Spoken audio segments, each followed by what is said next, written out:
Mga kababayan, inaanyayahan po namin kayong saksihan ang isang makapangyarihang kwento ng pananampalataya, katatagan at pagtitiis. Ipinagmamalaki ng FG Film Production ang mananampalataya, buhay sa gitna ng COVID-19. Isang kwento ng buhay sa gitna ng pandemya na nagpapakita kung paanong manatiling matatag ang pananampalataya sa gitna ng pagsubok. Tampok sa pelikulang ito ang mga totoong karanasan ng mga pamilyang nawalan ng mahal sa buhay, nawalan ng trabaho at nawalan ng pag-asa.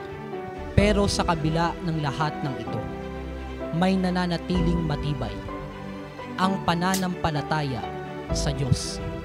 Makikita ninyo kung paano ang panalangin ay naging sandata, kung paano ang malasakit ay nagbigay ng pag-asa, at kung paano ang pusong Pilipino kailanman hindi sumuko.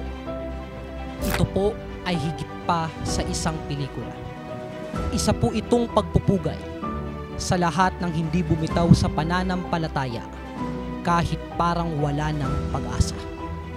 Kaya inaanyayahan po namin kayong dumalo sa darating na August 30, 2025 sa premiere showing ng pelikulang ito.